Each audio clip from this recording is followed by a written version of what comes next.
Si bajo gravedad de juramento un prestador de servicios profesionales al entregar su cuenta de cobro informa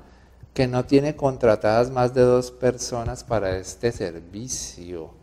se le aplica la retención conforme a la tabla del artículo 383 del Estatuto Tributario o la tarifa general del 10%. Bueno, entonces hay que hacer la advertencia de que los artículos 383 y 388 del Estatuto Tributario fueron modificados con los artículos 17 y 18 de la Ley 1819 de diciembre del 2016 y hasta la fecha, abril 12 del 2017, no les han hecho ninguna reglamentación. Únicamente si uno se fija en el nuevo formulario 350, que se va a empezar a usar para las declaraciones de marzo del 2017 en adelante, la DIAN en los renglones donde se informaría, por ejemplo, la base de estos pagos de rentas de trabajo,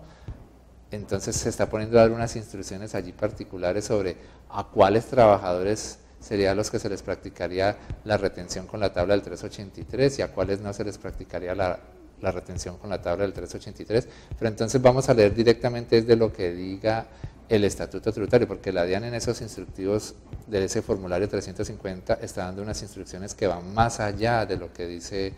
la norma hasta ahora vigente y que no ha sido reglamentada. Entonces, si yo leo el 383 del Estatuto Tributario, después de ser modificado con la Ley 1819, en el parágrafo 2, dice la retención en la fuente establecida en el presente artículo, o sea, la misma que se le aplica a los asalariados, será aplicable a los pagos o abonos en cuenta por concepto de ingresos por honorarios y por compensación por servicios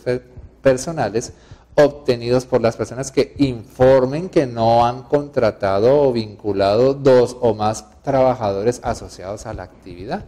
Entonces, ojo que aquí la norma no nos está diciendo que la persona tiene que informar bajo la gravedad del juramento, no se vayan a poner a exigirle eso bajo la gravedad del juramento a los que les estén cobrando honorarios por ahí, porque hasta ahora no se ha reglamentado que ese informe tenga que venir respaldado bajo la gravedad del juramento, ¿no? Entonces simplemente la persona que está cobrando por sus honorarios o compensación de servicios personales simplemente tiene que decir en su cuenta de cobro en un documento junto, informo para efectos de lo establecido en el artículo 383 del Estatuto Tributario que en la actualidad tengo o no tengo vinculadas a 2 o más personas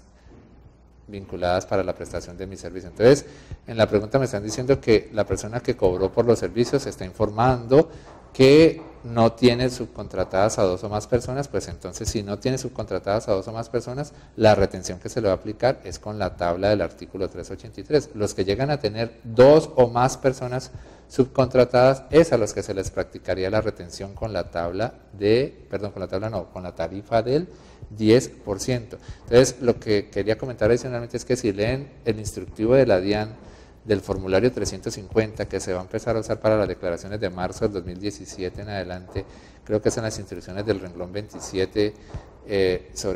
para reportar la base de las retenciones. La DIAN se está poniendo a decir allí en ese instructivo de ese formulario que este control a los trabajadores que si tienen o no tienen 2 o más trabajadores, que adicionalmente habría que preguntarles que si los tienen contratados por menos de 90 días o por más de 90 días. Entonces, ese fenómeno de que tener subcontratadas a 2 o más personas naturales por periodos de 90 días o por menos de periodos de 90 días va a tener influencias al final del año cuando ese prestador de servicios elabore su declaración de renta, porque si los tiene contratados por más de 90 días, entonces todos los ingresos que se ganó por prestación de honorarios los va a llevar a la cédula de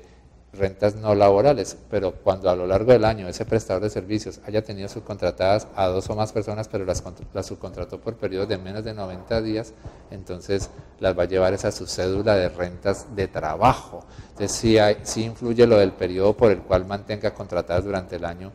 a esas 2 o más personas naturales, pero entonces para efectos de la retención en la fuente no se ha hecho esa reglamentación de que aparte de que le tengamos que estar preguntando si tiene o no tiene contratadas a 2 o más personas, que al mismo tiempo le tengamos que estar preguntando por cuánto tiempo las tiene subcontratadas, ¿no? Lo único que nos está diciendo la norma superior es, ¿las tiene subcontratadas o no las tiene subcontratadas? Y no nos tiene que importar es por cuánto tiempo las está manteniendo subcontratadas. A esto le van a tener que hacer una muy buena reglamentación porque es un nuevo panorama muy complejo que se está generando con esta nueva versión de las normas de los artículos 383 y 388 del Estatuto Tributario. Cada nueva reforma tributaria trae sus nuevas complicaciones y las reformas que hace el ministro Cárdenas siempre son de las que más enredos generan a la hora de poderlas llevar a la práctica.